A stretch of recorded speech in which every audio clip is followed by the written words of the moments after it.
All attendees are in listen-only mode. Good afternoon all. I'm very happy to welcome you all to the National Biopharma webinar series.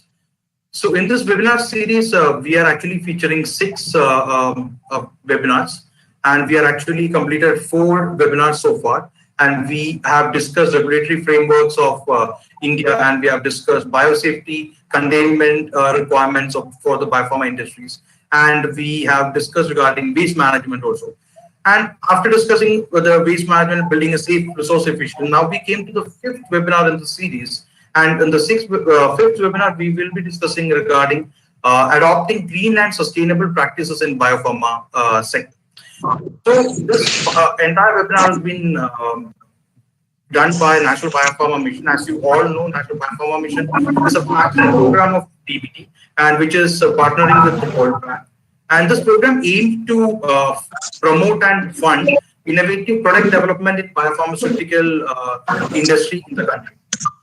On behalf of National Biopharma Mission, Biotech Consortium India Limited New Delhi, that is BCIF, is managing and coordinating this webinar session. We are actually very fortunate to have very eminent speakers and for this program, and we are having very good academicians. We are having very industrial leaders for this webinar. So I'm very happy to introduce the chair of the section, that Dr. Santosh Norona. He's actually having a degree in chemical engineering from IIT Madras. After that, he is having a PhD degree in biochemical engineering. He was employed as a postdoctoral fellow for several years at NIH, and he is a faculty at IIT Bombay since 2001. He's a biochemical engineer by training who has evolved multidisciplinary interest. He's also a professor in charge of the Tata Center for Technology and Design, an interdisciplinary center with a focus on creating solutions with a high social impact, and coordinator of the Healthcare Research Consortium of IIT Bombay. So, with a brief introduction for Dr. Norona, I welcome all the participants of the program. It's over to you, sir. Yeah, thank you, Dilip. So, welcome all of you to this webinar on green and sustainable practices in the biopharma sector. And it's a session where we have 3 short talks arranged for you describing various activities which span both the green chemistry sector per se, but also how biotech companies are venturing into adopting some of the better practices in using essentially what's been at this point standardized in the chemistry domain to now into the biology domain. And we hope to convey some of these via case studies that in particular the industry is engaged in. We'll also identify to you throughout the series of talks the major challenges that the sector would face going ahead, and identify potentially opportunities where all of us can come together to develop a new generation of solutions. So there are 3 speakers who are lined up. We're going to start with Nitesh Mehta, who, as it so turns out, is an alumnus of the department I'm from at IIT Bombay. He's a chemical engineer. Incidentally, of the 4 speakers, 2 of them are chemical engineers and 2 have chemistry backgrounds, process chemistry. And that's because all 4 of us are highly interested in understanding how to leverage academic knowledge into translatable, scalable industrial processes. And essentially, we look at these both from the chemistry as in catalyst design perspectives, but also in terms of large-scale engineering design, where we look for opportunities to intensify processes and have more efficient productivities. So we start with Nitesh Mehta, and then we'll have a talk by Nitesh Mehta is at a company called Nureka, which focuses entirely on innovating green chemistry solutions, particularly for the oil and pharma sectors. And after that, we have a talk by Rakeshwar Bandichor, who's from Dr. Reddy's, and there's an emphasis on production of APIs using green synthetic routes, increasingly through biological routes for production. And he will provide you with a couple of case studies of what goes on there. And we'll end with a discussion of what Anthem Biosciences, which is a firm which is into contract research for production of various biosynthetic routes for APIs. And we look at their focus on how they look at R&D and the portfolio of products that they've managed to put together in an Indian context. And after this, we hope to have a brief question and answer session where we welcome all of you in the audience to contribute your questions, and we'll be glad to attempt solutions for some of these. So let me start off this with having Nitesh come forward to present his work and his insights as to where the green chemistry domain, particularly in the Indian context, has emerged in the last few years. There's been an effort through both his particular entity, the Nureka Foundation, but also something called the Green Chemistry Foundation, which attempts to improve educational aspects in this domain, which I'm sure he'll describe in detail. Over to you, Nitesh. Yeah, thank you. I just wanted to confirm that my screen is visible to everyone and my voice is audible as well. Yes, yes. Dr. Narana, can you hear? Yes. Yes, we can hear you. Yes, okay. it is. And the screen is also visible? Yes, it is. Yes. Okay, great. So thank you, organizers, for this opportunity to share my thoughts and whatever we have learned in the last about 15-20 years in this space of green chemistry. What I'm basically presenting today is realities, challenges, opportunities, and strategies around adopting of green and sustainable chemistry technologies and practices.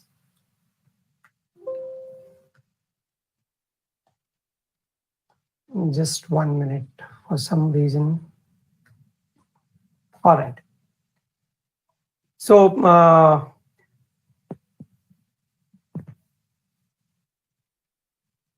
you able to see my screen? Yes, yes, yes, we can. Okay, great. So the flow of my presentation is I'm going to start off sharing some of the realities of pharma industry from environment's perspective. And why this is because a lot of this learning and realities is also something that will be relevant for the biopharma sector. The impact of the environmental issues on our health and business. A very simplified definition of how we understand green and sustainable chemistry technology or practices. Through one case study of some work that we did with one of the pharmaceutical companies, I'm just trying to show the impact of such a technology once it gets commercialized or implemented in the industry. And then finally sharing some of the challenges and strategies for adoption of green and sustainable technologies.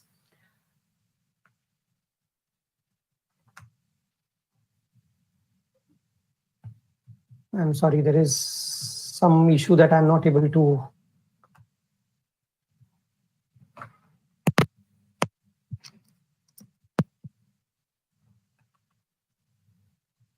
Mr. Nitish, if you want, we can actually present your slides from here.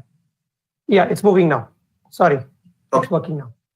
So some of the realities of pharma industry that we have seen so far is one, from India's perspective, we host 1/6 of world's population in a small piece of land with very limited water and other resources.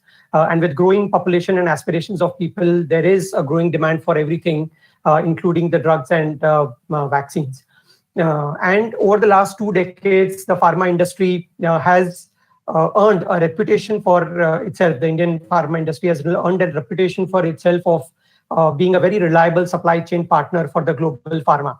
And that has been bringing in a lot of outsourcing business opportunities for us. And this, whatever work that pharma industry has created or reliability that pharma industry has created over the last 2 decades is something that would be available to the biopharma, naturally, because that credibility would hold and continue to bring outsourcing opportunities in the biopharma sector as well. What this entire outsourcing business also brings along is the challenge of dealing with the air, liquid, and solid waste that comes along while you're manufacturing various products for local consumption as well as for global consumption. And on the other side, we now see a constant increase in pressure from regulatory bodies to meet environmental norms. And there is also a pressure from the customers sitting abroad to meet various environmental norms. Another reality that we have to deal with is that a lot of these early stage intermediates are being manufactured by small and medium scale industry. And that's what is going to happen with the biopharma sector also. while most of the big biologics currently are being manufactured by the big pharmas, but very soon we will see some initial stage of these manufacturing processes being outsourced to the small and medium sectors, and all the multiple constraints that the SMEs face will start showing up for the biopharma sector as well. Another reality is that there is a lot of chemical transformations that we still do in a very conventional manner, for which a greener alternative is not available, and we still have to do it in a conventional manner, which basically adds to the environmental challenge. And it not only affects human health and environment, but it also has a cost to our business, because whatever you and I are throwing out as waste is nothing but our solvents or raw materials and finished product. And then on top of it, we also land up investing on treating that effluent. So we have to invest money again on the treatment cost. So that's how it impacts our businesses as well. So in this kind of a scenario where on one side you have a pull from the customers, both local big pharmas and multinational companies, as well as customers sitting abroad, they are asking the Indian companies to go green as much as possible. Now, and also there is a competition from other countries like China, which is kind of pulling the industry to get more competitive, save on the environment treatment cost. And on the other side, we see the regulatory bodies trying to push, and the common man and NGO trying to push the industry to become more and more environment friendly. And that's where we believe that the green and sustainable chemistry technologies provide a very powerful toolbox for innovations, which would offer both economic as well as environmental competitiveness. So these such solutions, which are green and sustainable, are something which offer triple bottom line of people, planet, and profit. So what is green and sustainable technology or practice? I've tried to put it in a very simplistic manner. So on the bottom of the pyramid, what you see is the end of the pipe treatment or the disposal that we would normally do if we don't have a green chemistry technology. And on the opposite side of it, what you see here is the prevention approach, where we are basically trying to have technologies that would inherently generate less waste or minimize the generation of waste, and at the same time reduce the impact that those such kind of processes or effluent streams have on the environment as well as on living things. So that's what a green and sustainable chemistry means. It would fundamentally try to reduce the pollution at source, or eliminate the generation of waste itself, and reduce the environmental impact as well as on living things. There are a lot of studies that have happened over a period of last decade or so, including this one from Harvard Business School, which basically says that the future belongs to sustainability, green chemistry, concepts like biomimicry, industrial ecology, and biotechnology. And number of these researches are showing, market researches are showing that with time, this market is only going to increase in all parts of the globe, especially in North America, Eastern and Central Europe, Western Europe, as well as in Asia Pacific. So this is one case study of green and sustainable chemistry, where this is a conventional process which our customer was doing. They're using a high pressure hydrogen gas along with a pyrophoric catalyst like Rane nickel and a solvent like methanol. And once this high pressure reaction, and it was an exothermic reaction, it was a bit hazardous. And once this process was done, it was generating its own sets of waste while creating the product. And we replaced it with a process which could be done in water instead of methanol. It could be done at atmospheric pressure instead of a high pressure. It used a simple reducing agent as compared to a pyrophoric catalyst. And then once the reaction was completed in water, we could recover and recycle this water fully back into the process. Not one or two times, but multiple times. So with this specific company, we did it about 800 times, which was kind of unheard in the pharma industry because of the quality stringent. But we could demonstrate to the customer that with multiple recycle of water, the end product quality, including the final API, was remaining same. And there was also a 10% improvement in the yield of the process. So overall, effectively, what you see a green and sustainable chemistry process, what it would offer is one, inherently safer process, two, a very environment friendly process, three, if not zero, in many cases, minimum amount of waste with either complete recyclability of water, solvent, or whatever could be your reaction or extraction media. And overall, a very economic and competitive process. Either it could be in terms of savings of raw material cost or increase in yield or lower waste management cost. But overall, offering a very cost competitive process. And that's how any green or sustainable chemistry process would offer triple bottom line of people, planet, and profits. While these technologies offer whatever improvements that they offer, there are also challenges when you go to implement such technologies or practices. One is availability of such technologies itself. So there are a lot of these products and processes for which currently we don't really have a very viable alternative available. And that's where academic institutes and research institutes have to come along with the industry and join hands and collaborate so that we could have more and more such technologies being available in the marketplace. The second challenge which we have seen, especially working with the pharma sector, and it applies equally to the biopharma, is the scale up and commercialization of these technologies. Many of these innovations, we have seen wonderful results in the lab, but not very easy to scale up. For example, from the bio sector, you could see one of the recent cases where a lot of developments are happening is Biocatalyst. And again, design customization to a specific property, or customizing its properties to fit a certain kind of reaction or efficiency is something which is a bit of a challenge at this point in time. So that's where scale up and commercialization of such kind of catalyst or process does become a challenge. The third challenge is connecting solution providers and industry. So there are a lot of proven solutions actually already available in the marketplace, could be with some startup companies or with academic research institutes.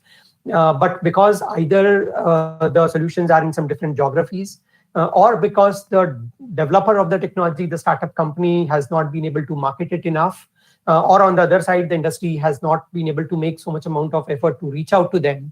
Somewhere this connection has not happened, and because of which that already available technology, which we would call as like a low-hanging fruit, is still not being implemented, and its fruit not being reaped by the industry.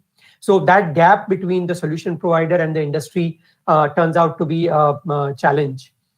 The fourth challenge is that our teams of chemists and chemical engineers who are working on designing the products and processes in our lab have very limited understanding of green and sustainable technologies and practices.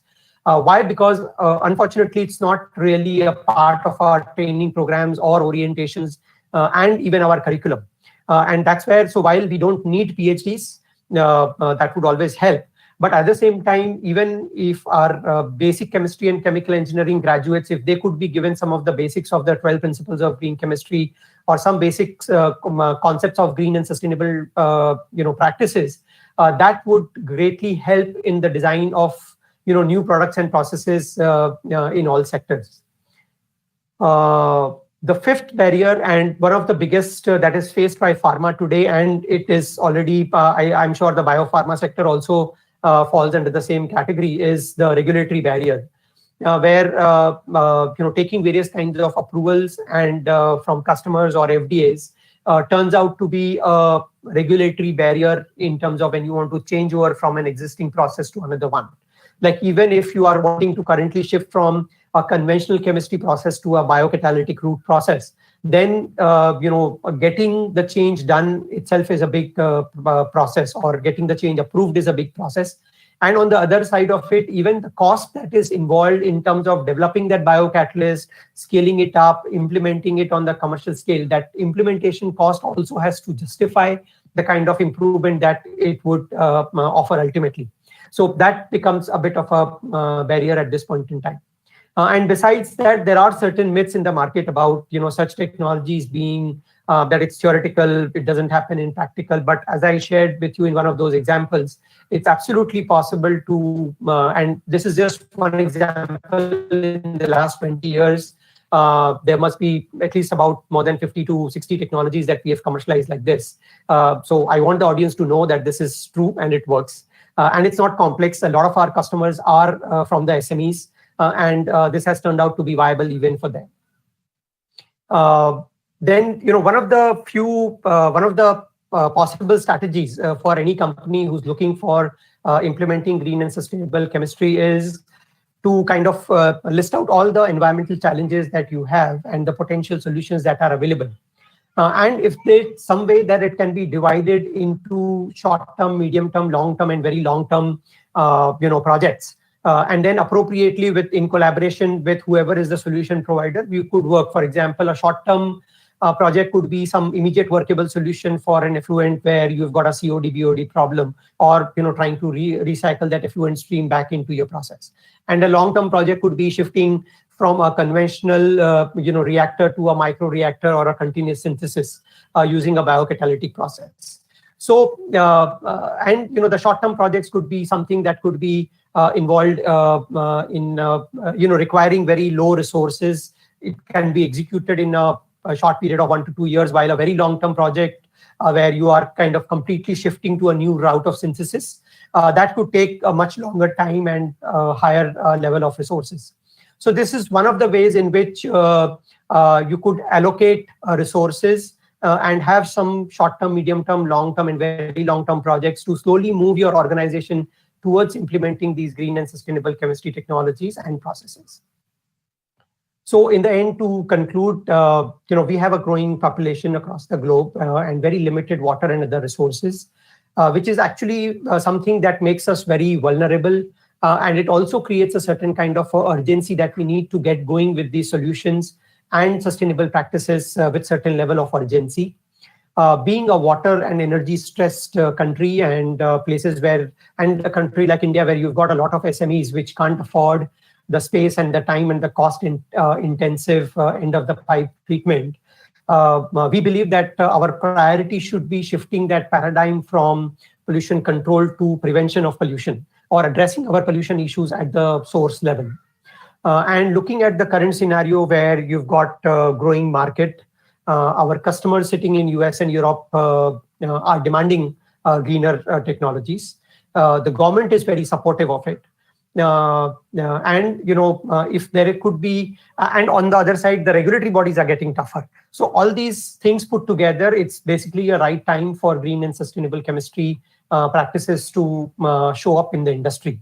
And at this point of time, obviously, the awareness is not going to be sufficient. There needs to be kind of a collaborative effort between research and academic institutions, industry, the media playing its role, the set of teachers who are training the next generation of students, they playing their role, and the industry coming forward to give certain kind of a preference in taking and implementing these kind of solutions. So if each of the stakeholder comes together and collaborates in a very synergistic manner, it gives us a faster result to these approaches.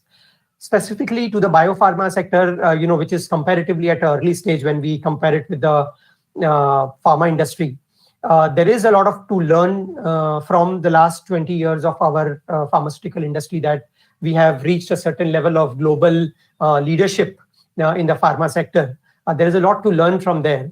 And what we did in the pharma sector is we really ramped up our production and manufacturing capabilities to meet the global demands of APIs and intermediates. And then now that the environmental norms are getting tougher and we are finding it very difficult to handle and manage our waste streams, and now we are started to go back to those processes and now see how we could make those changes and move towards more greener and sustainable processes. Instead of that, if the biopharma sector could right from the beginning keep this environmental perspective in mind, and right from the beginning focus on technologies, while biopharma itself, the nature of processes and the biocatalytic routes themselves are environment friendly and do fall under the domain of green chemistry already. But there are certain aspects of the processes or equipments or something which could not be or are not so sustainable long term. That's where if right from the design stage or right in this early stage of development, if the industry is focused on looking at or developing processes which are environment friendly, it would be helpful.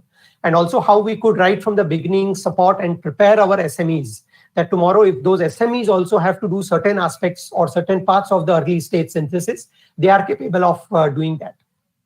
Also, for the biopharma sector, there are certain places where the current technologies and the processes and equipments might have to be customized, to fit into that biocatalysis or bioprocess requirements.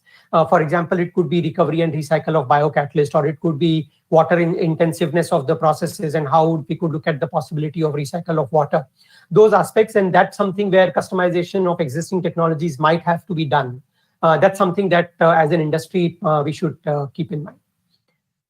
So in the end, thank you for your attention, and thank you for this opportunity to share our experience with you.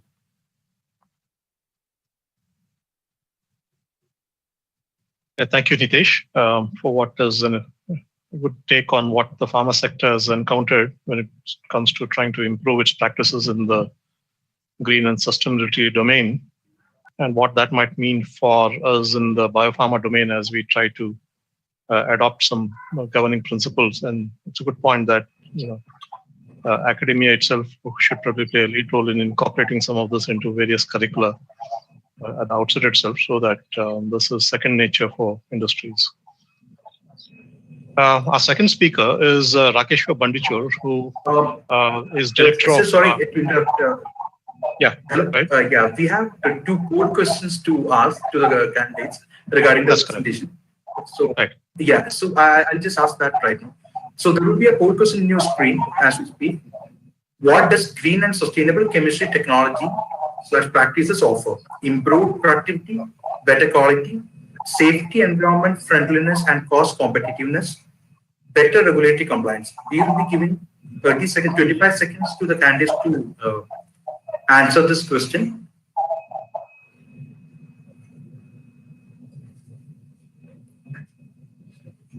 Two more seconds to answer. So the answer is 90% of applicants actually given is right. Safety, environment friendliness, and cost effectiveness. We have one more question.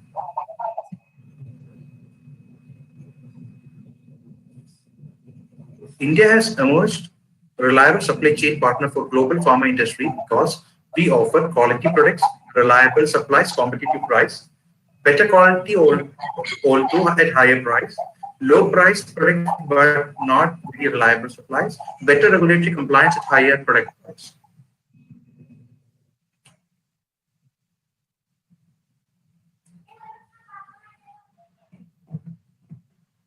We'll give 3 more seconds.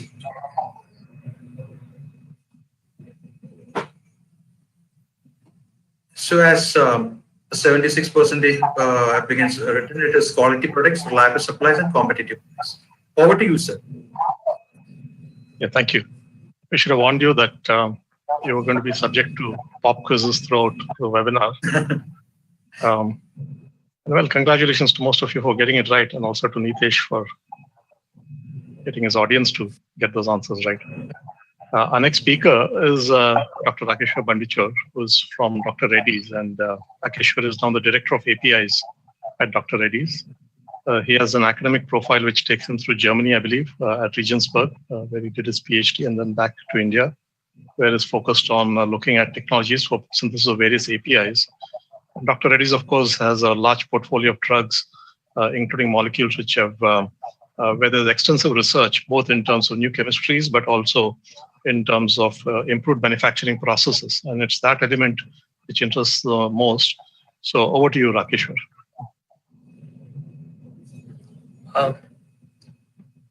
Thank you, Dr. Santosh, and thanks to the organizers for inviting in this forum to give a talk.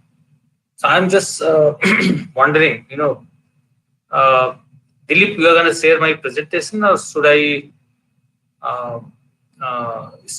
share my screen? Yeah, you can show your screen and show the presentation, whichever you are comfortable. Okay. Yeah. So just given the controls to you. Okay. So can you see my screen? Yes, we can.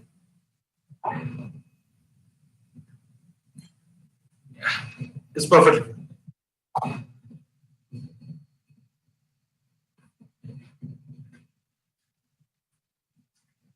Now it's okay, right? Yes, we can see you. So good evening to everyone. So today I'm going to talk about biocatalysis and API synthesis. And this is undoubtedly one of the members in green chemistry toolbox, which is being practiced in pharma industry.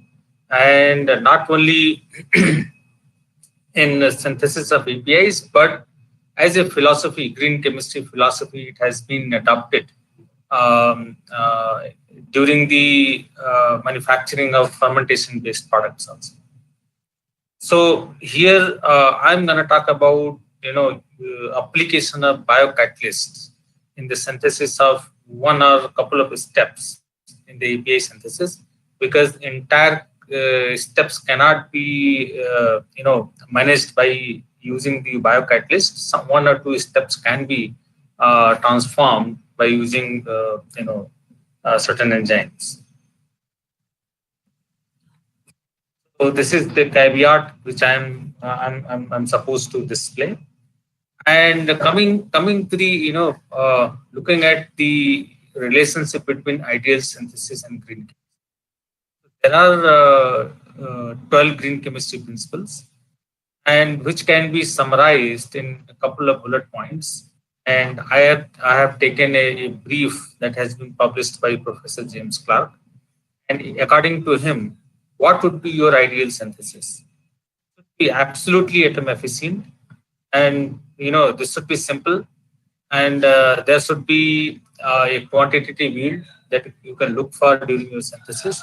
And whatever synthesis you design or put in practice, it should be based on available or renewable raw materials, and whatever you make or use as reactants should be environmentally acceptable, and minimize or don't generate waste either by using excess amount of reagents or by avoiding that. So and make sure that whatever you do, it should become in one pot. It's like a telescopic process. At the end, it should be safe and environmentally friendly. So considering these elements, so I would like to find the suitability of biocatalyst in pharma industry in terms of reducing the carbon footprint. Before getting to the biocatalytic transformations through case studies, we should also look at what are the classical difference between process mass intensity and E factor. So process mass intensity includes each and every component of, including water. The ratio of input and output. Higher PMI is bad, and PMI 1 is ideal. PMI 1 is ideal by means of whatever inputs you have in the form of reagents, reactants, solvents, reagents. It is equated to 1 because your output is optimal. And in the any chemical process, if you look at how much input that you have used to make a unit quantity of your required material. And looking at the atom economy, you should be able to calculate as looking at the output divided by input into and it's a percentile. And this is for unit step, but if you want to calculate for entire step, there is a way to do that, which is, and essentially, if you are, is there any problem? No, it is perfectly fine. Because I was getting some message. I don't know why. So, if you look at based on relationship of waste in business, if you are not able to manage the waste during operation at the point of manufacturing of your goods, so it is going to lead a series of cascading effect on society, the way we live, the way we work, and there will be a lot of health and safety impact. So it is important to look for the waste, and your business upside business will follow. So how do you minimize the waste? If you design your process in such a way that you are going to get optimal output and least amount of byproduct, by default, you are going to be cost effective, and there will be least amount of carbon footprint. And I don't know why I'm getting something in my screen. Just hold on.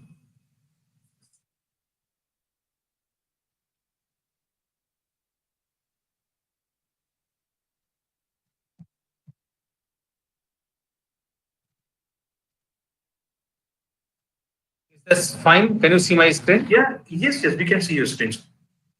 Right. No issue. So if you look at the pharmaceutical products requirement, it is in the tune of 1,000 kg, 1,000 kg per year. And in order to make 1 kg of product, we tend to generate 25 to 100 kg of byproducts, which you can term as a waste, right? So how to change the equation? Can we make 100 kg of required product at the cost of generating 1 kg of waste, which is ideal situation. But having said that, there is a high level of opportunity for all the chemists and engineers to greenify your process and minimize the waste and to get the maximum output out of your operation. So how to do this? The enzyme can offer some solutions to this, because there are functional transformation where these biocatalysts can be employed to get stereoselective or stereo-specific transformations, and where other isomers can be avoided, and which is considered to be one of the sources for higher E factor in the chemical processes. So if you use enzyme, what would be the benefit to your chemical transformation? It is going to help you to have higher productivity, and your synthetic route can be concise, and economically it is going to be cost effective, and it will definitely help you to have lower PMI or E factor, and all the process parameters can be controlled, or there is a near perfect reaction conditions that you can achieve, because most of the reactions happen at ambient temperature, and usually most of the biocatalytic transformation happens in 1 or not more than 5 hours. There will be high level of selectivity in terms of highest degree of enantiomer selectivity if you are dealing with 1 chiral center, and if you have some sort of ratio selectivity required during your chemical transformation, that you can also achieve. There will be easy workup because most of the reactions happen in water. So there is also issue of vessel productivity, because most of the biocatalytic transformations happen in higher dilution. However, a lot of enzymes have been discovered and customized, and they work in non-aqueous media, for example, in organic solvents. So that problem is phasing out. So in essence, if you adopt biocatalytic process, by design, you are going to have green atom economical processes where your enantiomer selectivity or stereoselectivity is going to be unmatched. Because traditionally, if you look at the biocatalytic transformation, it yields the enantiomer selectivity in the tune of 99 plus. So there are a couple of ways to have biocatalytic transformations, and in order to do so, you can design the enzymes, and that may come from direct traditional design approach, and those enzymes can be used for synthesis of challenging And there is a enzymatic cascade reactions which can be designed with the help of certain customized enzymes, and you can think of typical I would say transformation by using gases, and you can have redox way of synthesis by using certain enzymes. So by doing so, you can synthesize high value pharma products, and either in the form of key starting materials or raw materials or intermediates. And there are a couple of other ways. For example, you can make use of wholesale based technology where you don't have to isolate enzyme. You can just have a whole cell solution in a media and identify certain process conditions and add your substrates. You will get stereoselective transformations. As I said, fermentation products are gaining high value business potential, and this fermentation based technology is coming up, and which comes in the domain of biopharma industry.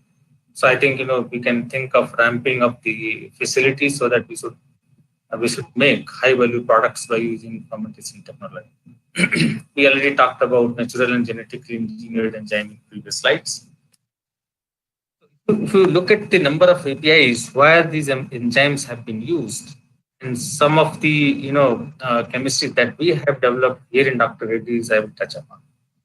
Sitagliptin is anti-diabetic medicine, and this is one of the blockbuster medicines developed by Merck. And if you look at, there is one chiral center where amine group is hooked. This chirality is being managed by using enzymes. Similarly, levocetirizine, there is one chiral center you can see, and sulfenacine, and having one chiral center, depoxetine, one chiral center. Teleportable, you've got multi-chiral centers, but one of the difficult fused ring that has been managed by using biocatalysis. And ticagrelor is antiplatelet medicine, and if you see the cyclopropyl moiety, where there is a chiral center, two chiral centers that have been managed by using enzymes. Atorvastatin, this is Lipitor, one of the blockbuster medicines. You've got two chiral centers here in this API that have been managed by using enzymes. Similarly, in Nestle carbazepine, this is anti-seizure medicine. You have got one chiral centers. You can imagine the carbonyl functionality could have been reduced by using reductases. Sitagliptin chemistry, there are various chemical transformations, but if you look at this mutant transaminase enzyme, extreme bottom of the slide, which is colored with green color, where the pro-sitagliptin has been reduced by using this enzyme, and the E is in the order of 99.9%. Whereas the chemocatalysis have given yield in the order of 95%. We have also devised certain approach where we used not enzyme but very inexpensive raw materials, which was quite cost competitive. But essence is here. The Merck and Codexis have collaborated and developed a recombinant enzymes, which is, as I mentioned, mutant transaminase, and they developed very cost-effective, environmentally friendly transformation. Look at the levocetirizine. If you look at MAO-N enzyme in combination with BH3 ammonia, can be reduced to chiral amine, and which is integral part of the levocetirizine.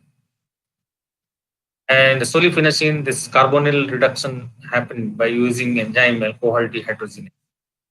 One of the very important key building block for sulfenacine, and by doing so, the cost of sulfenacine got under control, and green chemistry attributes have been any factor.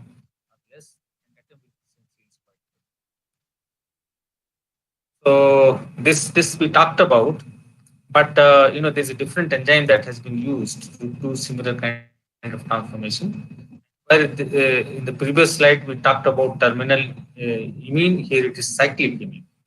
And such kind of amines are very difficult to reduce, but some of MyoN enzyme D11 has been found to give of 98%. Apoxetin, if you see, there is a Rasmic compound which is plus minus 29, and here you can use Cal A to do kind of a selective resolution quite efficient, and you can have selective product. Quite conventional, but it's important to point out that the Cal A enzyme is being used here in the synthesis of this API. So this is a Teleportable hepatitis C medicine, and now it is approved. It was in phase 3 couple of years back.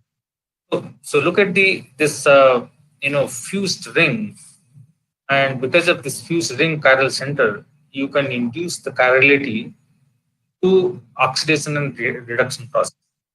Look at prochirylamine, where the bridgehead carbons are have defined configuration, and then you can oxidize, followed by you can do cyanide addition to the imine, and due to the predefined chirality at the bridgehead carbons, you can expect high level of diastereoselectivity. And after one crystallization, the research group has attained 99%. So atorvastatin, this is the side chain, which has been reduced by using a lot of enzymes, and this has been highlighted in CNE News long back. And this sin reduction by using ADH or DERA or nitrulase, and there are a couple of other enzymes.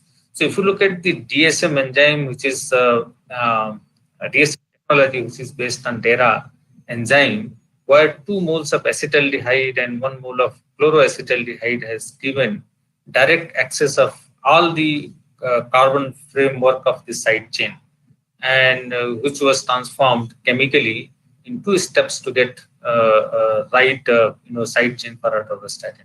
It was quite amazing, and they have published this paper in Science.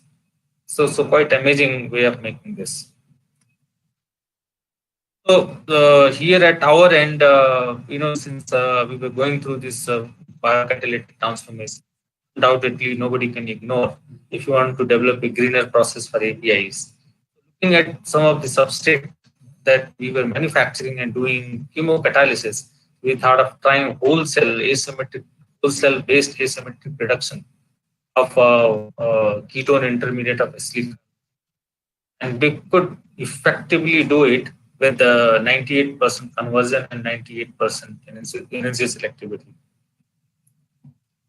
And it has been published in Catalysis Science and Technology in 2012. As I said, if you look at the your ketone reduction in we were doing by using some sort of organometallic reagents, but then realized we use some enzyme where we attained the yield in the order of 85%, and in enzymeric excess was. Then we did the forward integration to make the APIs. We also published, we patented, and then we published. This is the recent work that we have done in collaboration with the University of Manchester, where we found out a couple of yellow enzymes coming from agrobacterium, NER-A and Zen-A. In presence of flavin mononucleotide, we could reduce the benzylic olefin, which is extremely difficult to reduce. So far, nobody could do that. So we did simulation studies, we designed the enzyme, and we could reduce this olefin at benzylic position. And if you look at the number of molecules that we have, started giving problems. So if you look at this acrylic moiety, which is nothing but benzylic olefin tethered with carboxylic acid, and this new enzyme has given the 95% that to a commercial product, which is at an approximate. Okay, so it's quite amazing way of doing this. And moving forward, we are aiming to put in the practice at a scale so that, a Darjan condensation based, having high PMI process, we can get away and implement the biocatalytic transformation to make this commercial API. So this is what I wanted to talk about. Thank you so much for hearing. And I believe that I have communicated of application of biocatalysis in APIs, or I would say, tonnage scale APIs can be synthesized by using enzymes. So Dilip and I'm done. Yeah, thank you.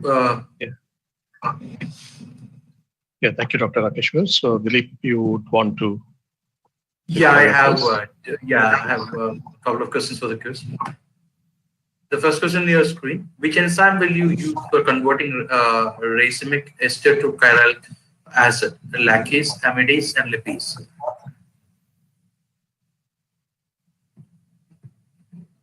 Did you ask a question to me? No.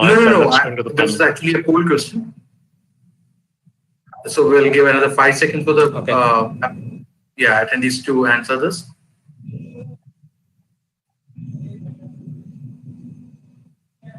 The correct answer for this question is lipase. We have one more question coming up.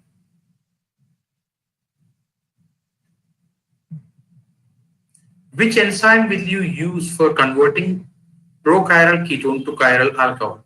Oxidases, peroxidases, ketoreductase, KRED. We'll give you 25 seconds to answer this question.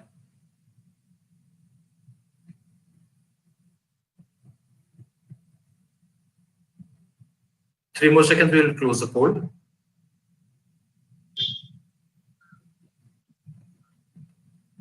Correct answer is ketoreductase. Thank you. Over to you, sir. Yeah, thank you, Dilip. So clearly chemistry was a slightly harder subject second time round. Came to quizzes. Our third speaker is Ganesh Ambassador. Is with us from a company called Anthem Biosciences.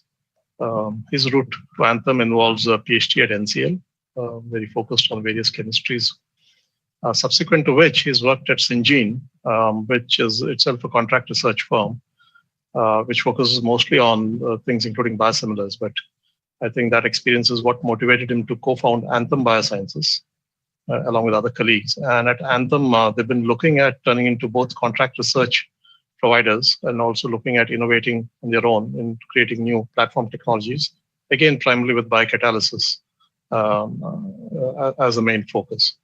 So Ganesh would like to hear about your experiences at Anthem. Yeah, thank you, Dr. Santosh and the organizers for this opportunity. Are you able to? Yeah, so Dilip, I'll need your help for these slides. Yeah, but actually they have given the option for you. Now we can see your screen, sir. Okay, so we can see your browser. You can actually. Yeah, you can just you can just show the presentation and you can just move on the slides. Sir. Hello. Am I audible?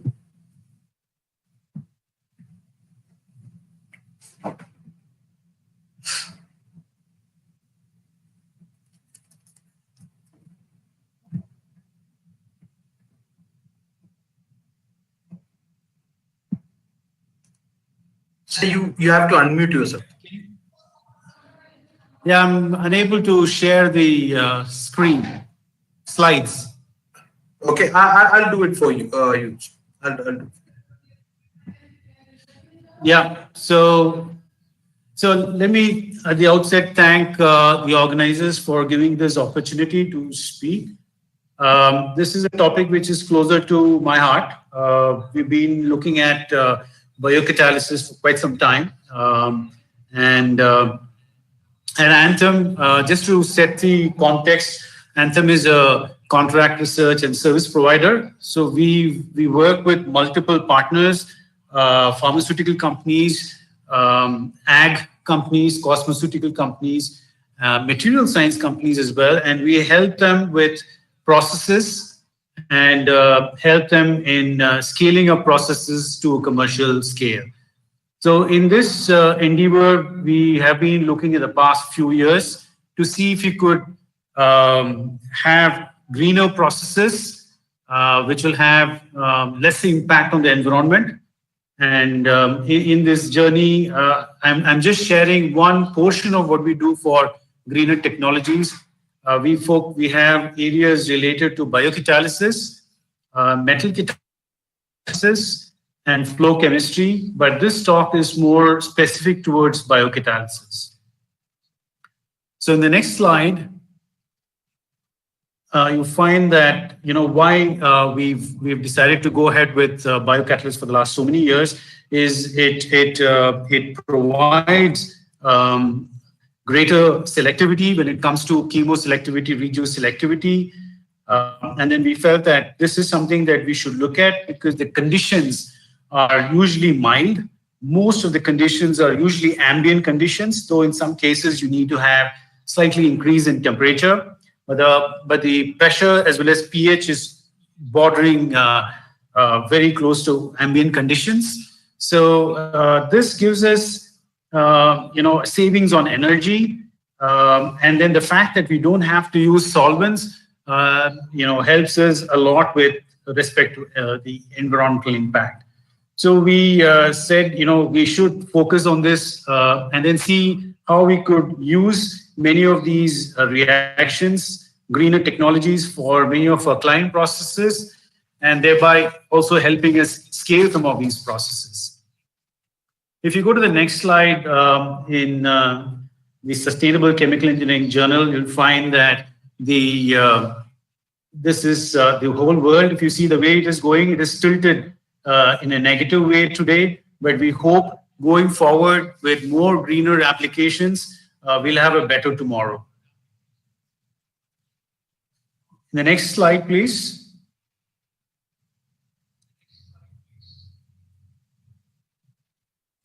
So we've been focusing on a few reactions that we've been considering for a while, where there is a cost impact, and there is, of course, reagents that are very corrosive if there is a way to avoid them. And we've been fairly successful in employing enzymes, which were better suited than the chemical alternatives. The next slide, please. So this is just a snapshot of a few enzymes that I wanted to showcase, though we have a lot of examples with other enzymes as well. So I decided to just, in the interest of time, look at these 4 enzymes: lipases, nitrilases, amidases, and lacases. We also have the whole cells-based transformations where we do ketoreductases, transaminases, and allylic oxidation. The next slide, please. Next slide, please.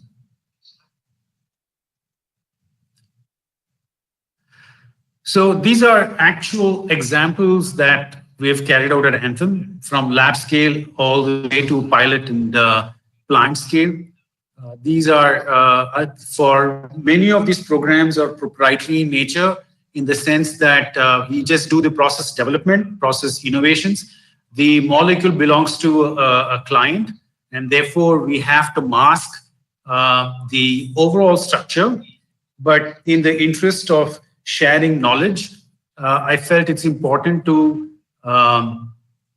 showcase the transformation that the enzymes are capable of doing.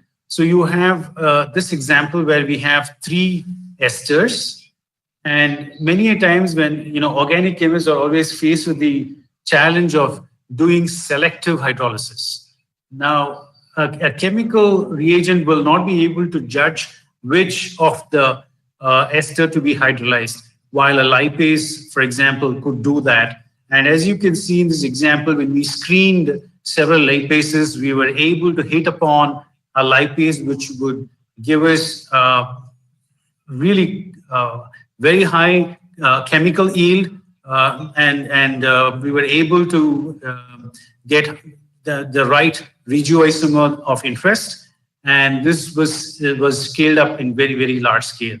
Now, this is a product that could go commercial, and so we are very happy that this lipase could do the job. The other fact is that we are also a company that does fermentation, so we could actually produce these enzymes in-house, and which really helps us with playing around with different qualities of enzymes in terms of using as a crude enzyme as opposed to an immobilized enzyme. Though both have certain advantages, it also we also have delved into looking at many situations where we have to immobilize, considering the nature of the substrate and the cost involved. So we've looked at both options. So the fact that we do fermentation in-house has really helped in looking at both options. The next slide, please.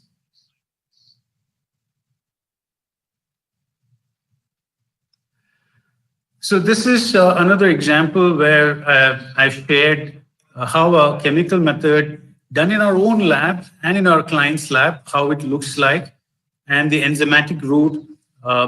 There's almost like a day and night difference. This particular step occupied the chemical in our chemical plant. This occupied close to 22 days and very difficult chemistry. It occupied 22 days of the plant. Now, when we screened some of our lipases, we were again very lucky, and this basically could do the reaction in 2 days' time. Can you compare 22 days with 2 days? And this is the power of enzymes. And again, I should caution you, though I speak very highly of enzymes, it is not one size fit all. You need to do a lot of screening and find the right enzyme that would do your job. So it is a difficult task, but if you're lucky and if you're able to do it, this is an example that you really cannot compare with the conventional procedure. So we actually have cut down the number of steps from 7 to 3. And I'm sure the previous speakers would agree with me that each step adds a lot of environmental impact, not to mention the cost and the yield, of course. This is a huge saving from all aspects. So we were able to get very high selectivity, and the added advantage is that we don't see impurities as you would see in a conventional chemical process. So in the conventional chemical process, we had to do chromatography in very large scale. Now this allowed us to avoid any chromatography. So this is a huge plus from a process perspective. The next slide, please.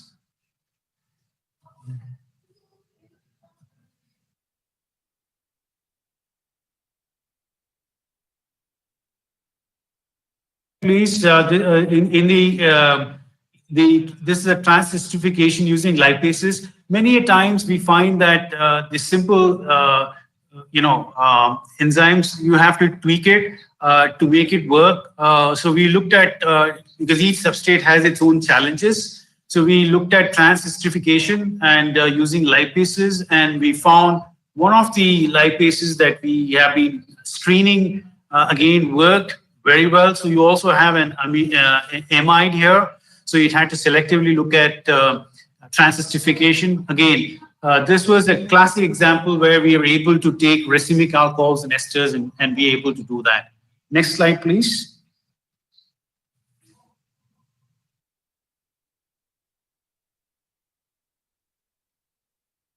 In this case, you're seeing that this is another classic example for a client where we were not able to get very high selectivity using the conventional methodology. It was also, I have not shown you the full structure because it is very complicated. And this is just to give you an abbreviated one, but the enzyme in this case was very divine, and we were able to get the selectivity and the chiral purity that we were envisaging, and we were able to scale it, and we have now transferred to a plant where we can do in multi-ton scale. Next slide, please.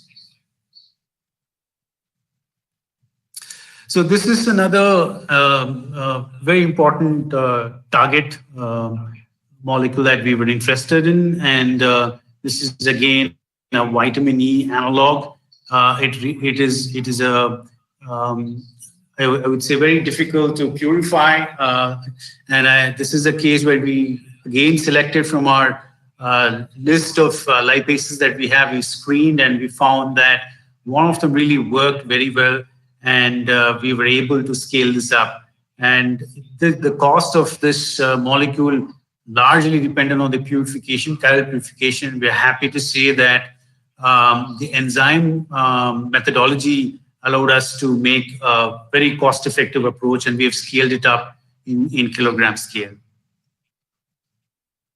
The next slide, please.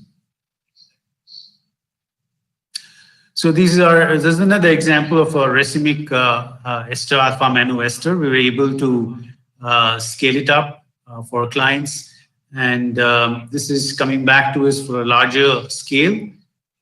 So we are seriously considering immobilizing the enzyme in this case, and we have had success with both the crude enzyme as well as the immobilized enzyme. So the immobilized, of course, has a better commercial advantage by using the same for several batches. Next slide, please.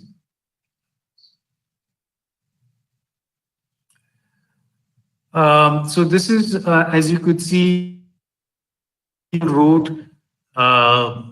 opening up the anhydride to make the ester. This is again a complex molecule. You can see the camphosulfonic acid toluene 80 degrees is the conventional chemical route. In the case of the enzymatic route, none of them was required. Ambient condition, use the lipase in MTBE solvent. We were able to get the same compound, very pure, very scalable. You just have to remove the enzyme, and you could use the enzyme for several times. Just in this case, we used the immobilized enzyme, and we were able to use it 5 times without any overload. So we were able to get very pure material, as opposed to the chemical conventional route, which always resulted in impurities and very close impurities. And we also had the challenge of the monomer and dimer being formed, which is again had to be separated using reverse phase. While in this case, we were able to get selectively the desired compound. Next slide, please. So, if you have to use a conventional method to hydrolyze the nitrile, it would result in quite a bit of effluent. So we decided to use nitrolase, and we were quite happy to get the chiral acid with very less environmental impact. This is again have been tried in several classes of compounds. We've tried with aliphatic, aromatic, and heterocyclic, and we've been fairly successful in making the corresponding amides as well. Next slide, please. So this is another process that we are scaling up currently, and we've been able to convert the corresponding racemic compound to the corresponding chiral amino acid. Again, we use a deamidase, and this is again an example where we have been able to scale it up. And though this is a high value compound, we believe this may not be a large volume compound, but nevertheless, chemistry that we've been fairly successful with. The next slide, please.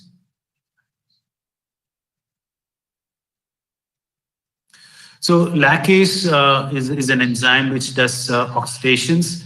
And in the next slide, you'll see that this is a very useful enzyme for organic chemists. Next slide, please.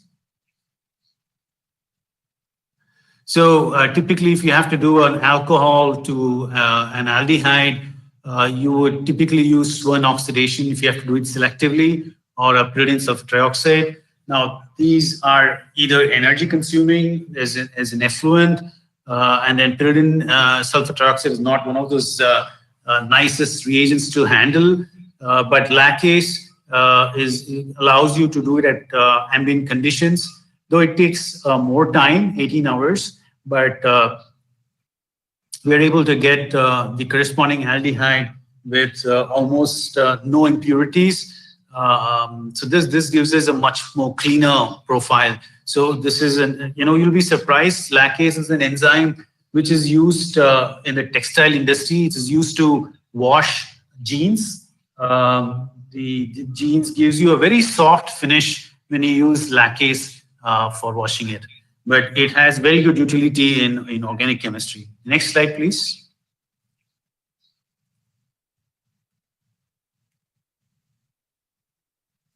So this is another example where we had to convert a secondary alcohol to a ketone. So this again, we are not showing the complete the substrate used. So there were other functional groups which were sensitive and susceptible. So the lacase really helped in converting the compound, the desired compound. So we had to do several transformation post this. So this was very useful to have. Next slide, please. Yeah, this is another example where we converted a primary alcohol to the aldehyde. Again, we're currently now looking at scaling this up. Next slide, please. So these are, as you know, many of the organic chemists in the group would agree that with a heteroatom, particularly heterocyclic compounds doing oxidations are not trivial, with many side products being formed. So this is a classic case where enzymes are very handy, gives you very good conversions, and and again, lesser effluent, as you can see. Next slide, please.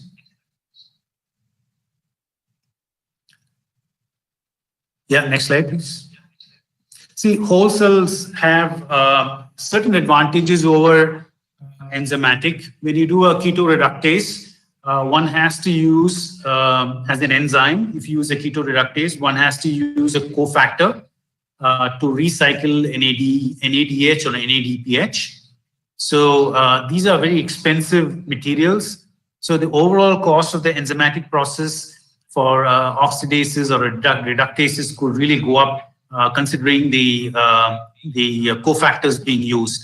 So when you use a whole cell, you have within the cell you have reductases, and you just have to use the GDHs, the right kind of knockouts. If you do, you're able to utilize the NADPH or the NADH for your conversions more selectively than the side reactions that could happen. So we worked with a metabolic engineering company which gave us several knockouts, and thereby increasing the substrate used for the conversion, because the economics of the process depends on how many grams or how many hundreds of grams of substrate you could load per run of the fermentation. So this clearly gives you the economics of the process. So if you are able to have a good knockout, which means channelizing the reductases for specifically towards your substrate, then it improves the economics of the process. Next slide, please. So this is an example of an API, Montelukast. The trade name is similar.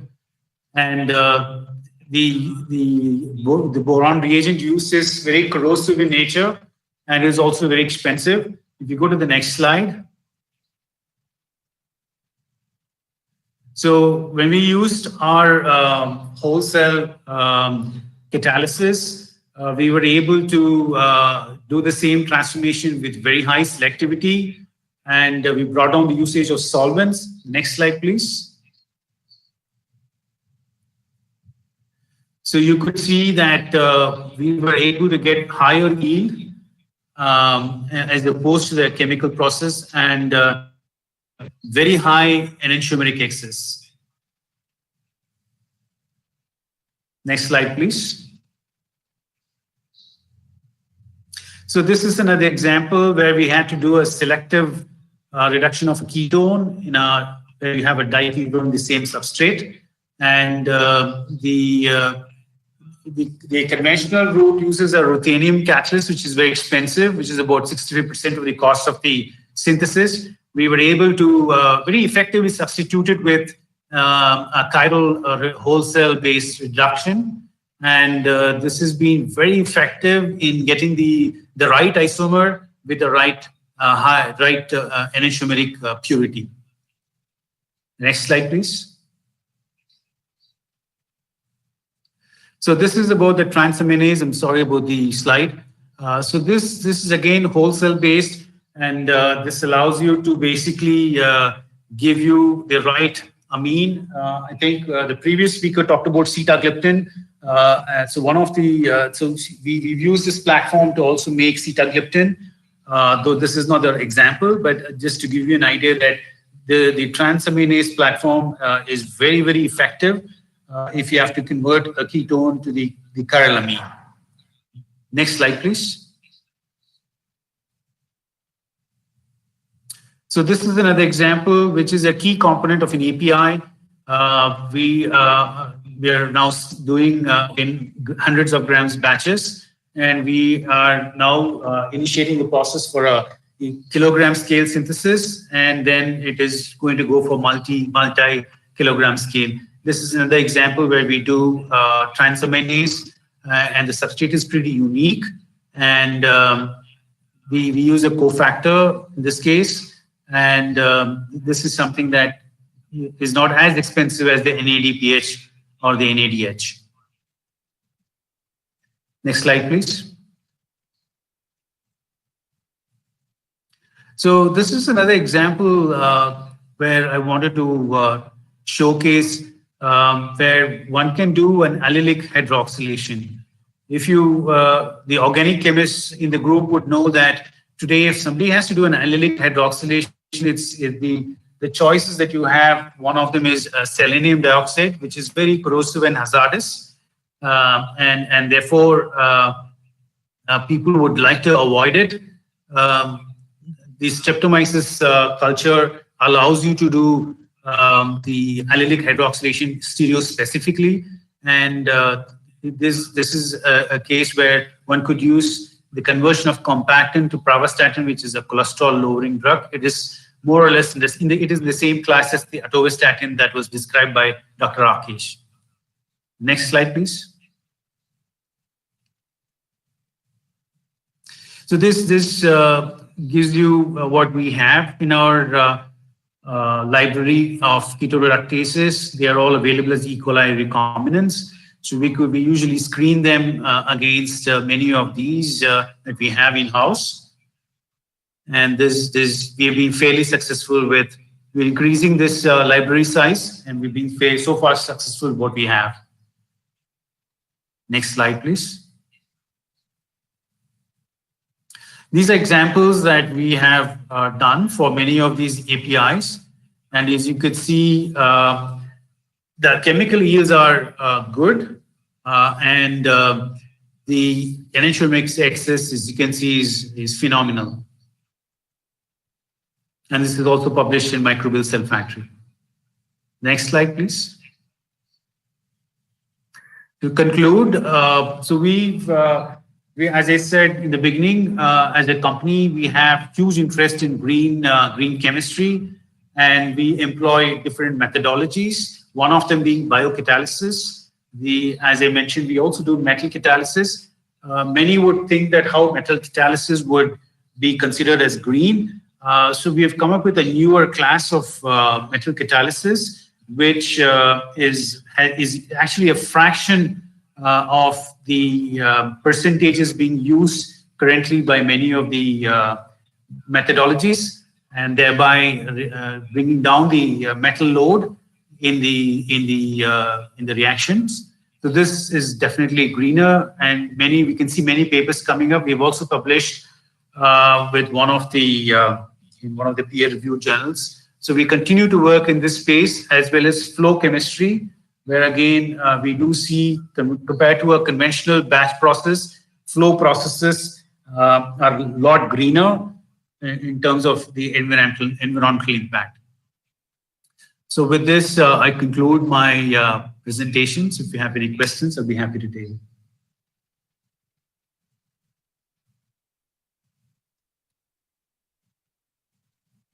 Thank you, Ganesh, for that. I think there might actually be questions for the audience. Yeah, we have 2 poll questions.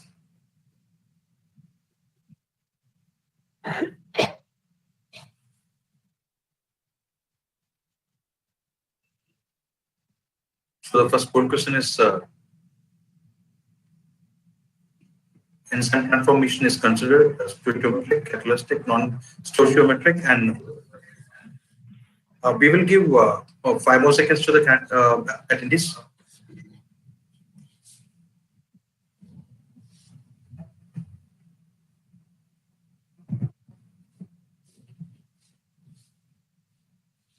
So it is catalytic. The answer is catalytic. And we have 1 more question. That's the last poll questions for the day.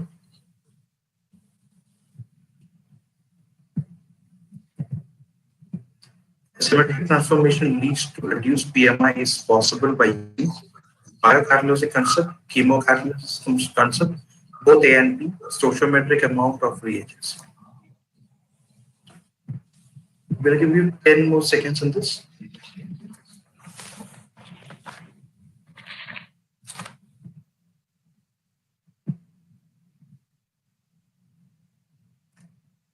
So the correct answer is both A and B. Over to you, Dr. Narun. Thank you. And thanks to the audience for patiently participating with that online poll. A few thoughts just to piece together the various presentations we have had, starting with Nitesh, who's talked about the principles of green chemistry and how they've started to impact, especially the chemical synthesis domain.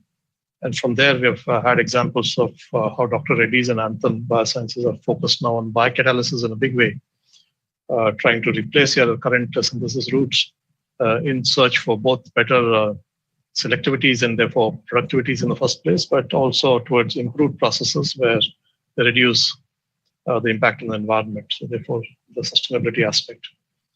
There are elements you'll also notice, by the way, that most of the emphasis has been on catalysis. We've spent most of our time talking about how to replace chemical catalysis with biocatalysis, and therefore the biopharma aspects of green engineering predominantly are in the upstream domain of catalysis. And they're relatively nascent when it comes to looking at downstream processing. So for example, recovery of some of these APIs and looking at cleaner ways of recovering these things. So would any of you with your case studies have some experience with selective extraction processes or things like supercritical extraction, for example, for recoveries of things from, for example, even fermentative broths? Just to check whether anybody on the panel has had some exposure to this. We have quite a few examples where we have a full downstream facilities. Many of these enzymatic processes don't need to have such elaborate downstream as opposed to a fermentation where we need to separate the broth, and then we do need to do several ultrafiltrations and move ahead with several chromatographies. Fortunately, the problems that we've had so far, synthetic problems, didn't really take us that far with the downstream issues. Sure. So any experience with extraction directly from plant material of various kinds, or has it only been fermentative biocatalysis? No, we have done plant extracts from, we're using solvents, but it is a messy one, so it's not an area that we would like to go there. Okay. So, well, I'll second that. I have some personal research experience with some of that myself. And in fact, at IIT Bombay, we do have, there's been a very specific question about supercritical fluid extraction in the chat. And so let me react to that. So at IIT Bombay, we did have a pilot plant capable of extracting various phytochemicals out of herbs. But it's not worked out to be too cost effective in terms of the capex cost of setting up this unit. And also the need for extremely fine-tuned process control if you're going to try to selectively extract. So the theory is, of course, that by playing around with pressures and temperatures that you can change the solubilities of carbon dioxide and therefore selectively extract species. But in practice, and that too at large scale, it's not been as straightforward as you would have liked it to be. So my perspective is that solvent extraction of the more traditional kind with a variety of things like toluene still dominates in terms of recovery of phytopharmaceuticals. But with other downstream processing, and we have spent time focusing on, for example, mostly chiral intermediates. Would you have liked to have seen better solution strategies for immediate capture of products which would have then further, for example, enhanced reaction rates and conversions, because you're essentially pulling away a product? Have you again seen the examples of these in the literature? Can you please repeat the question, please? Yeah, so I was asking whether you've seen any attempts at pulling away products, reaction products in situ, so that you can drive the reaction further.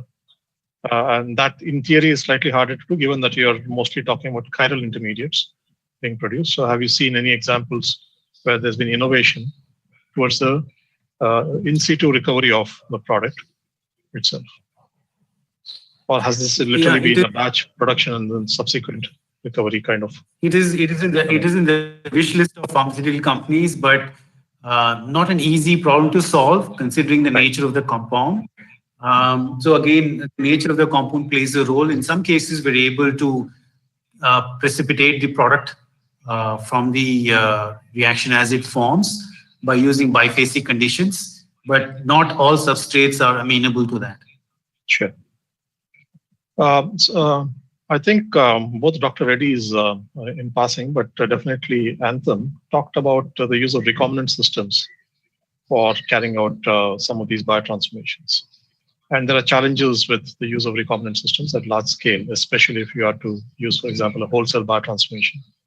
So would either of you care to comment? This is either for Rakeshwar or for Ganesh. Would either of you prefer to comment on the challenges with scale-up that you see with recombinant processes? See, my past experience tells me that we've been able to actually scale compacting to pravastatin in, I would say, 30,000 liter fermenter. No problem at all. Mm-hmm. So maybe I should further clarify that in terms of regulatory approvals, and for anybody who, as a small entity, is trying to get into a biocatalysis domain, and their entry into biocatalysis now hinges on getting a GMO process in place. What might the challenges be? See, from our perspective, we stay close to the BL21 E. coli, which are GRAS. From a regulatory perspective, you have to ask lesser questions. You have to answer lesser questions if you use these standard, organisms. If you get into particularly I'm talking about the whole cell. So we stick to these just to make sure we don't have to answer very difficult questions.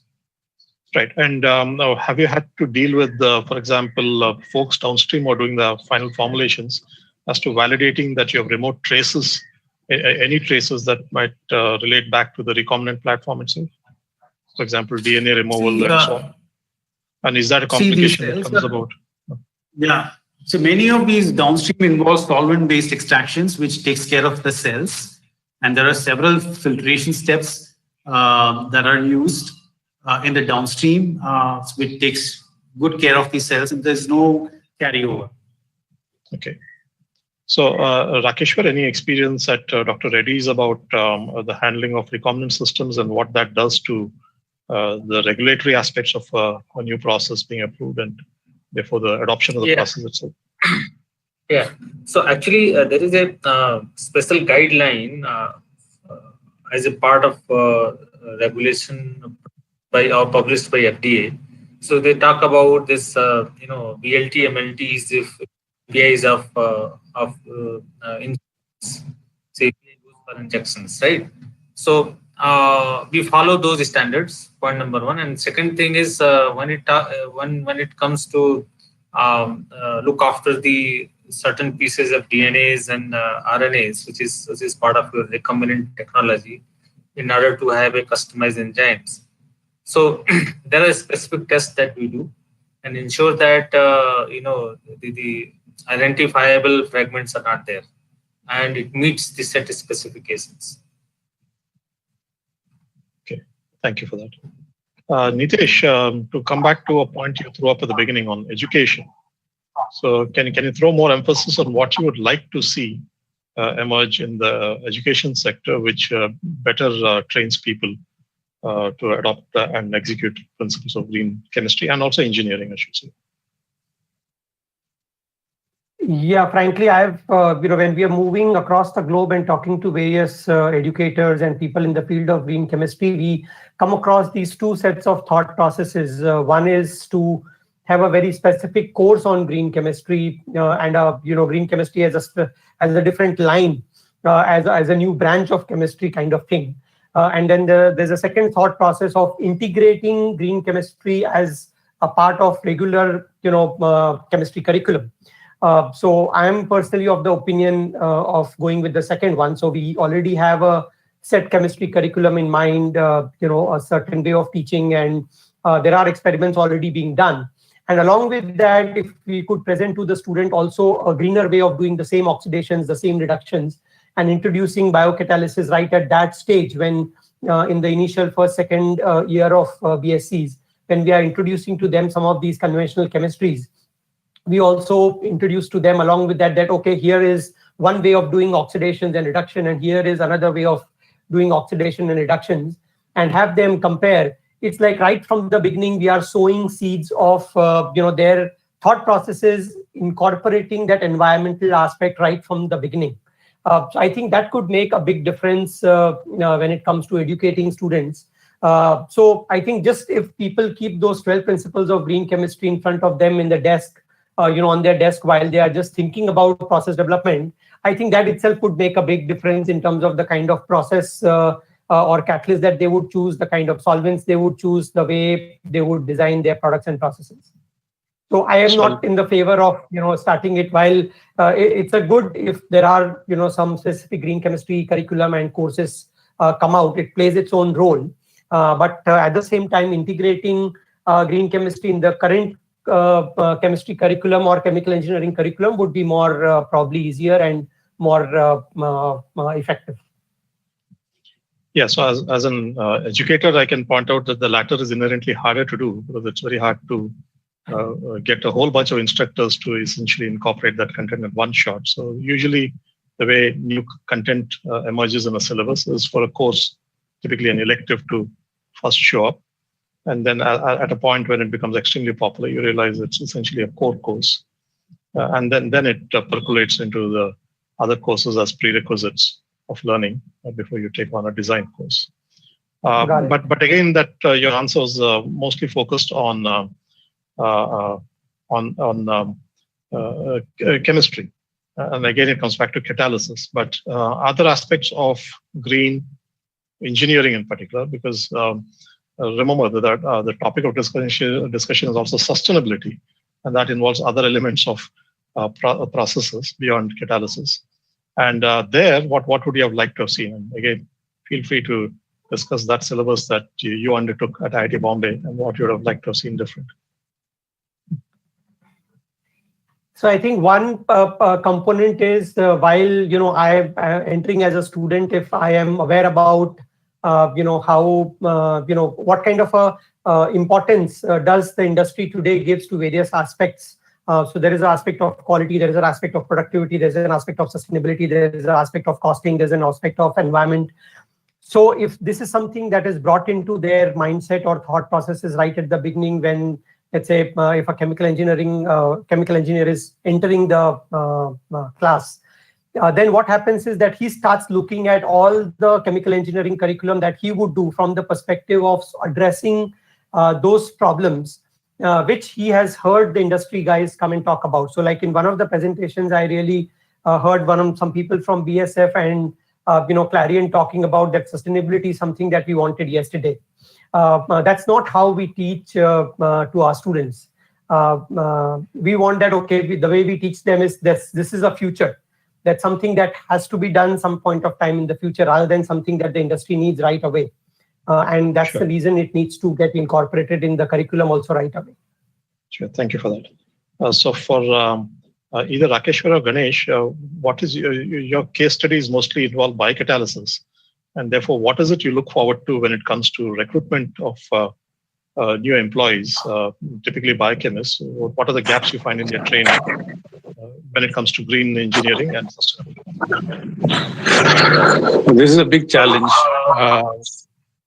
We bring in people and train them at work. It's very difficult to get ready-made people. So this is definitely a challenge.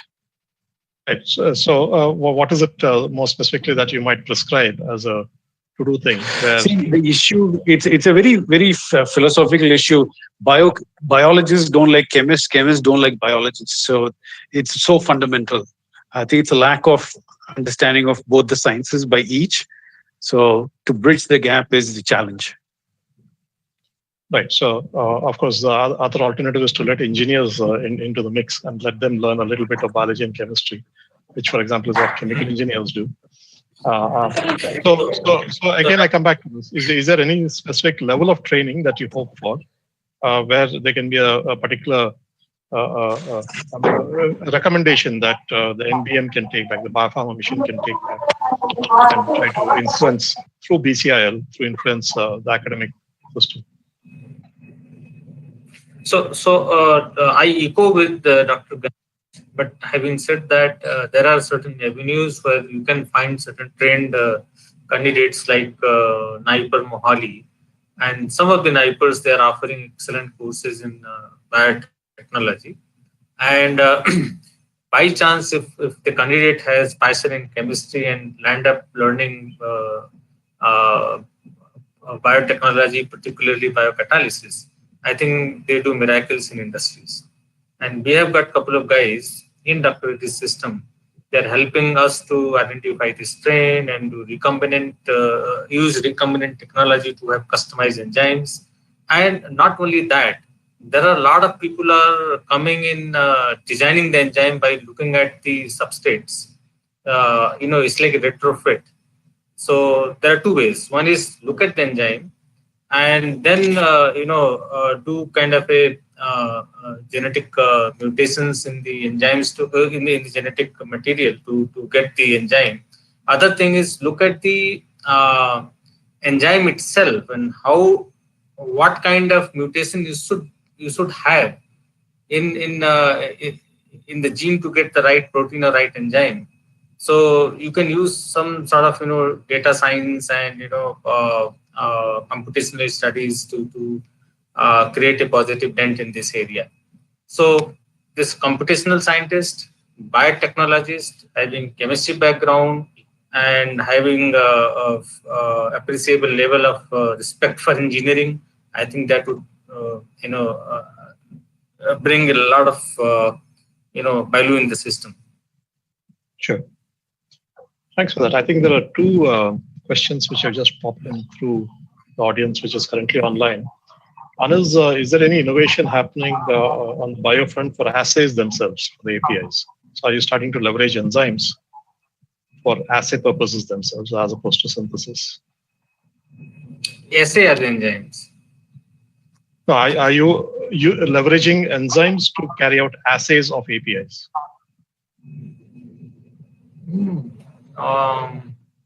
Never heard of it. Okay. So at least from we are not into this. We are not doing it in pharma industry, particularly in generic setup. I did not hear so far, unless somebody is doing in innovator side. Sure. And this is for you, Ganesh, because you talked about a focus on E. coli. Are there any specific criteria that you follow when, especially with any regulatory pressures put on you, when it comes to the quality of purity of the enzyme before you get into the actual biocatalysis step? Is there any specific input there? No, there is no such criteria. There is no such criteria. Right. Okay, so effectively, as long as you get your product and you don't get the byproducts that potentially wholesale biocatalyst might bring along, you're fine with it. Yeah, the API has to meet the USP. Right. And again, your argument from before is that subsequent steps will ultimately allow you to deal with any impurities which might have come along during the biocatalysis. That is correct. That is correct. Yeah. Very good. So I don't think we have any other questions specifically. So, Dilip, yeah, unless you've got something more from the audience. I guess that's it. That's it. Okay. So in which case, just to finally put things together, it's been it's a domain, of course, which is relatively novel to the Indian context. The pharma sector, for its for a significant amount of time, has been focusing on APIs through standard synthesis routes. At the other extreme, in the biopharma sector, we've had companies, including Dr. Reddy's itself, and now companies like Biocon and so on, focusing on production of biosimilars. And we have stayed away from a discussion of the challenges associated with the production of large molecules, such as monoclonal antibodies. And our focus when it's come to green chemistry and sustainability, therefore, has mostly been on the smaller molecules, the APIs, typically chiral drugs, and the challenges associated with it. And to my sense, from what I've heard, and of course, to also what I see in the academic front in terms of research ongoing across a variety of locations, there's a lot of energy with the use of rational biocatalyst use. And that's starting to now percolate into downstream aspects of how to have more efficient fermentation strategies, production strategies, and in situ recovery strategies. And in parallel to what's happened with other domains in chemistry, especially polymer chemistry, we're going to see continuous processes for manufacture, which are steadily going to kick in. And there's an associated aspect of appropriate engineering, of efficient engineering, and real-time process control in its own way, which will start putting together these things. So these are all opportunities for the future, I suppose. And especially for our audience, you're welcome to learn more about these as potential go-to research areas. So with that, thank all of the speakers who spent time today on this. And I also thank the audience who spent an afternoon patiently listening to us and answering questions at that. And I throw it back to BCI. So Dilip. Thank you, Dr. Narora, and it's really a wonderful session we had just now. So there's a couple of announcements for the attendees. You will be getting your certificate along with the feedback form that will come to you as an email by tomorrow within 24 hours time. So we encourage, we request all the attendees to fill the feedback by which we can actually improve the program in the coming time, and we can actually even incorporate new topics of webinars in the coming time. And the certificates also, as I said, is attached with that email. So before winding up for today's session, I have an announcement also to make, because we're coming to the last segment of this webinar series, which is going to happen on the next week, 26th of November. We are having a developing skills and careers at ESH professionals in India. This is one of the new area which is coming up in almost all the industries which require an EHS professional. So I guess it will be very well. We got very, very eminent speakers for this, and I hope that all the attendees will be joining for us for the next webinar also. Anyway, thank you from BCIL side, and thank you for all the speakers and for the attendees. Thank you. Thank you. Thank you.